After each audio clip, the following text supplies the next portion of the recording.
그러면 뉴스타파가 연일 그 포렌식한 PC를 가지고 정말 보니까 봉지욱 기자가 어느 방송에서 얘기를 하던데 오세훈 씨랑은 비교가 안 될 만큼 홍준표 씨가 금액도 크다. 더 많지. 실제 스픽스에서 공개한 것도 당장 5,600만 원 공개한 것부터 막 여러 가지가 있잖아요. 그랬는데 지금 변호사님 말씀 들어보면 이번 최소한 대선까지는 예선 전까지는 홍준표에 대해서 안 건드리겠다. 거의 그렇게 보여지네요. 지금 말씀대로라면. 그러니까 기본적으로 이제 검찰과 언론이 지금 붙어 있는 거죠. 따지고 보면. 네. 그러니까 지금 검찰은 자기가 선택적으로 수사를 할지 말지 결정을 하고 자기에게 유리한, 언론은 말씀하신 것처럼 홍준표에게 그런, 그러니까 대선 후보로 나와 있고 지지율이 상위권에 있는 사람이 저런 어떤 비리가 있다라고 하면 대선 특비를 해야 되는 상황인데 네. 전혀 기사가 안 나오고 예. 오히려 한덕수와 홍준표 이런 사람들을 살리려고 하는 기사들만 맨날 나오고, 아까 뭐 뒤에 얘기할지 모르겠습니다만 말도 안 되는 여론조사 내용 가지고 뭐 무응답층 가지고 막 예를 들면 이재명보다 경쟁력이 있다는 식의 이런 것들을 막 하고 있는 게 언론이지 않습니까? 그러니까 언론에서 이걸 도배질을 하지 않게 되면 홍준표의 수사와 관련해서는 전혀 어떤 반향 자체가 일어나기가 어려운 상황인 거죠. 그리고 좀 더 검찰이 그렇게 선택적으로 오세훈만 정리가 되고 홍준표는 살렸고 또 그 내용과 관련해서 언론에서 지속적으로 그거를 보도하지 않는 방식을 통해서 소위 보수 언론, 보수 검찰이 자기의 보수 후보들을 최대한 살려놔야 되는 측면인 거죠. 그러니까 지더라도 격차가 크면 안 되지 않겠습니까? 그렇죠. 그 정수가 제가 볼 때는 국민들한테 완전 평가를 받게 되는 거고, 그 당 제가 볼 때 무너질 수밖에 없는 상황이라면 최대한 그 격차를 줄이려고 하는 것과 관련해서 언론과 검찰이 상당히 관심이 많고 그런 역할들을 하겠죠. 예, 변영자님께서 명태와 검찰 거래 냄새가 난다. 야, 뉴스타파는 각 정당 후보가 결정되면 모두 터뜨려야 강성원님. 근데 뉴스타파 열심히 터뜨리는데 수사를 하네요. 의원님, 그 네. 지금 이재명 대표님 그 고초 받은 거 이거랑 이제 비교를 해보면 수사 기간 727일 세 개의 다른 검찰청에서 수사 검사 연인원 약 70여 명, 압수수색 376회, 소환 조사 6차례. 그럼 이렇게 차이가 나면 홍준표에 대해서 어떻게 하라고 민주당이 더 강력한 목소리 내야 되는 거 아닌가요?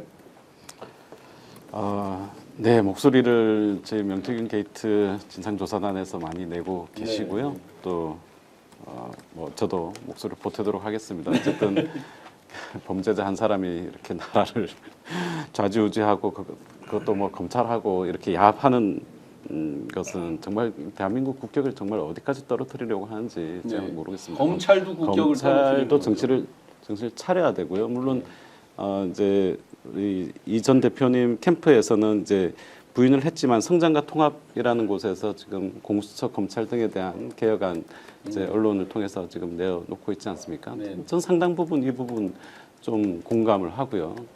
특히 검찰의 이 수사와 기소 독점 또 뭐 특히 특수본의 문제 이런 부분들은 반드시 이번엔 좀 정리를 해야 된다. 그리고 사실 이번 과정에서 지금 한덕수 대행이 계속해서 공수처 검사들을 임명하지 않고 있는데 선택적인 이 인사권 남용, 어쨌든 공수처의 적절한 검사들과 수사 인력이 보강이 되었더라면 이 내란 수사 그리고 여러 관련 이 범죄들에 대한 수사에서 훨씬 많은 진실들을 국민들이 알게 됐을 텐데 이 역시 내란의 잔당들이 계속해서 저항을 하는 것이다. 저는 이제 결코 이걸 보복 차원에서 볼 문제는 아니다라고 생각합니다. 뭐 대표께서도 그렇게 말씀을 하시지만 바로 잡는 거죠. 네. 정상화하는 부분 그리고 너무 한쪽에 쏠려 있어서 선택적으로 수사하는 부분 이런 부분들은 반드시 저희가 대선 승리를 통해서 이 내란 종식의 뭐 거의 뭐 3분의 2 지점 도착점이 저는 대선 승리라고 보고요. 예. 3분의 1의 과제가 남을 거라고 생각하는데 일단 3분의 2 고지를 저희가 반드시 통과를 해야 되고 그렇게 해서 검찰 등 이 잘못된 네. 개혁들을 해 나가는 것이 온전한 내란 종식이다 이렇게 생각합니다. 의원님 의견과 조금 제가 다른 것은 네. 대선 승리가 이제 겨우 출발점이다. 지금 이게 친위 쿠데타라서 네. 정부 각 부처, 검찰, 경찰, 내각 각 부처들 지금 한덕수 내란대행 포함해서 최상목 등등 포함해서 너무나 실체적 진실을 감추고 또 지연시키고 있다. 그 진실이 드러나는 걸. 그러니 이제 당선되면 출발점이고 그때부터가 제대로 좀 청소할 수 있는 그 시작점이 아닌가 하는 네, 그런 3분의 2가 아니고 저는 동의합니다. 네. 동의하는데 저도 사실 이제 어제도 그런 생각이 좀 들었어요.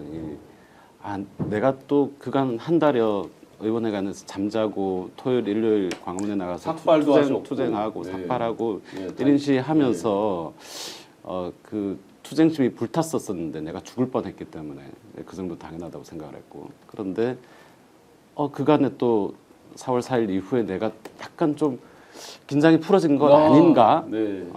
잠시 저는- 우리가 그 긴장이 풀어졌는 사이에 갑자기 저 헌법재판관 맞습니다. 2명을 그냥 맞습니다. 기습 임명을 하고요. 네, 그래서 한시도 긴장을 놓을 수가 없다. 저희 뭐 170명 의원도 마찬가지고 저희 당원분들, 지지자분들 다 좀 끝까지 우리가 완전히 이 대선에서 압도적인 승리를 하기 전까지는 절대로 긴장을 놓지 말자, 이렇게 다짐을 좀 하고 있습니다. 예, 더 큰 다짐으로 계속해서 전투력을 배가시켜 주시면 좋겠습니다. 이렇게 이제 국민의힘이 뽀벅뽀벅 그야말로 코미디 빅리그라고 불릴 정도로 국민의 관심에서 멀어진 사이에 오히려 국민의힘을 뒤흔드는 거꾸로 더 조금이라도 더 관심을 받는 한덕수 내란대행이 있습니다. 아마 스픽스에서 오늘 오전에 밝힌 것으로 아는데 출마를 확정지었다. 국민의힘 측의 유력한 정치인으로부터 연락을 받아서 출마를 확정지었다라고 오전 방송에서 속보로 내보낸 것으로 제가 이렇게 봤습니다. 정확한 내막은 모르겠는데 박사님, 오전에 진짜 방송에 그렇게 하더라고요. 국민의힘 측에서 유력한 정치인으로부터 전원이 있다.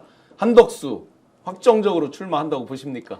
저는 계속 제 지론입니다만 네. 한덕수는 그런 요청을 매우 많이 받고 네. 본인한테도 그런 요구를 매우 많이 받지만 결론적으로 그걸 결단할 만한 인물이 안 된다. 나오지 저는 못한다. 생각을 해요. 그러니까 네. 마지막 순간에, 그러니까 공직자들은 마지막 순간에 배팅을 못 해요. 정치인들은 마지막 순간에 목숨을 걸고 딱 정리를 하는 건데 저는 한덕수가 그렇게 할 수 없을 거라고 생각이 들고, 상식적으로 본인이 출마하려고 했으면요 이미 출마 선언을 했어야 되는 거예요. 상식적으로 제가 볼 때는 뭐 5월 3일 이후에 국민의힘이 뽑히면 내가 그때 무소속으로 나오고 어쩌고저쩌고 이런 얘기를 하는 순간 국민들의 뇌리에는 이 사람에 대한 기본적인 리더십 아니면 이 지도자로서의 상이 잡히지가 않을 수밖에 없어요. 그리고 가면 갈수록 계속 지지율이 좀 떨어질 거라고 생각을 엊그제도 합니다. 이미 네. 중도층에서 73% 그리고 66%가 출마가 부적절하다 여론조사 나와서 그거 보고 마음이 급해져서 출마 결심을 했다는데요. 어제? 근데 어젯밤에? 저는 사실 박사님 의견에 동의하는 게 네. 그렇다 하더라도 반기문의 얘가 자기하고 똑같은 얘인데 그때 언제 망가지면서 사람의 인생이 끝장나는 걸 봤을 거예요. 그러니까 지금이 자신의 화양연화지 자기가 대선에 나간다고 하는 순간 완전히 망가질 거라는 걸 딱 알고 있고, 특히 본인이 그런 얘기를 하자마자 국민의힘에 있는 대선 주자들이 지금 난리가 나지 않았습니까? 네. 물론 김문수 씨 같은 경우는 난 너하고 단일화할 수 있어라고 하지만 김문수 빼고 나머지들은 절대 아니고요. 네. 게다가 지금 홍준표가 선전하고 있다는 얘기는 홍준표가 되면 무조건 자기하고 단일화 안 한다는 게 뻔해요. 그럼요. 그러면 자기는 지금 있는 이 자리를 벗어나서 버리고 홍준표랑 싸워가지고 자기가 이길 거라고 생각할 수 있을까? 홍준표 같은 정치만 오래 한 사람하고 과연 그건 나는 좀 힘들 거라고 보고, 더더군다나 헌재에서 이번에 네. 그 이완규랑 이 함상훈 부장판사 뭐 지명이 이제 발표인지 뭔지 이거 한 거 가지고 완전히 낯이 붉어지지 않았습니까? 네. 이런 상황에서 본인이 끝까지 버티면서 내가 나가면 대통령이 될 수 있어. 내지는 혹은 당권을 잡을 수 있어. 이게 아니었거든요. 왜냐하면 이번에 나오는 사람들은 대통령이 될 거라고 생각해서가 아니라 다음 당권을 위해서 사실은 이 사람이 나가는 건데, 저는 한덕수 씨가 국민의힘에 당에 들어가가지고 버티거나 당권을 잡을 수 있다고 생각하지 않아요. 그냥 자기는 이번에 일회용이란 말이에요. 네. 근데 그거 하면서 모든 사람하고 척지고 돈 쓰고, 게다가 돈도 지금 사실 있는지 없는지도 모르잖아요. 누구요? 한덕수. 그 지난번에 총리 청문회 받을 때 보니까 70몇 억이었어요. 아니, 그러니까 그건 개인 재산 그랬지만 개인 재산을 쓰진 않죠. 네, 그러니까 네. 경선을 하려면 이건 지금 경선이잖아요. 그렇죠. 대선 주자가 되면 모르는데 경선에서 자기 돈을 써야 되거든요. 근데 그러려면 사람들한테 벌써 지지하고 이제 이런 사람들 돈을 먼저 모아놨어야 돼요. 네, 그렇죠. 근데 내가 듣기로는 지금 그런 건 없다 그래요. 자기 재산이 많은 사람들은 절대 자기 돈 안 써요. 아하. 안철수 씨 같은 경우도 자기 돈 안 쓰려고 그래서 나중에 지난번에 합당도 하고 막 윤석열 지지한다 그러고 막 그랬던 거잖아요. 그래서 그쪽으로 또 돈도 돌려받고 막 이랬던 거잖아요. 그러면 극단적으로 좀 전에 그 변호사님 말씀대로라면 5월 3일 날 이제 저 국힘 후보가 네. 결정되거든요. 공직자 사퇴 시한이 5월 4일입니다. 그러면 5월 3일 거 국힘 거 보고 누가 만만한 사람이 올라왔나 아닌가 보고 홍준표가 올라오면 포기하고 김문수가 올라오면 하나요? 그러니까 그럴 그런 수도 있는 그런 거예요. 것들도 헷갈리는 거죠. 그러니까 당연히. 네. 5월 3일과 5월 4일은 다릅니다. 왜냐하면 대선 후보가 모든 정권을 갖게 돼요.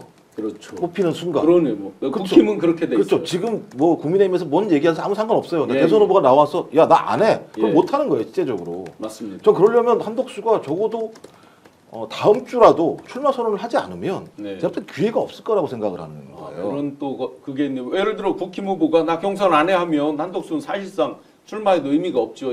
진다는 거니까. 근데 무슨 소리가 나와야 되는 갈라먹어서. 거죠, 자기는요. 네, 네. 그러니까 제가 볼 때 그래서 나올 수 없는 정국인데 문제의 핵심은 한덕수만한 인물이 없다는 게 문제인 거잖아요. 아. 한덕수만큼의 지지율도 안 나오는 후보들이 대부분인 상황이니까 그것 때문에 한덕수를 통해서 뭔가 한번 여지를 가져보려고 했던 것 같은데 말씀하신 헌재에서 한번 작살났지 않습니까? 네, 네. 헌재에서 작살났고 그다음에 한덕수 그 지금 권한대행이 하는 행동을 보게 되면 뭐 아무런 답도 하지 않는 상황이고 그냥 지켜만 보고 있는 모습인 것 같고 그럼 저렇게 간을 보는 사람을 국민이 선택할 가능성이 저는 네. 전혀 없다고 생각을 해서 시간이 가면 갈수록 한덕수의 출마 가능성들은 계속 낮아지고 있을 수밖에 네. 없는 상황이고 막 국민의힘 내부도 알겠습니다만 한덕수를 후보로 만들어서 자기들이 뭘 할 수 있다라고 판단하는 어떤 그런 상황 판단도 가면 갈수록 저는 더 적어질 거라고 그러니까 판단이 한덕수가 들어요. 나이가 젊어서 예를 들면 네. 10년만 젊어도 이번에 내가 여기서 딱 물러나고 그냥 집에서 놀고 먹겠다 이게 아니라면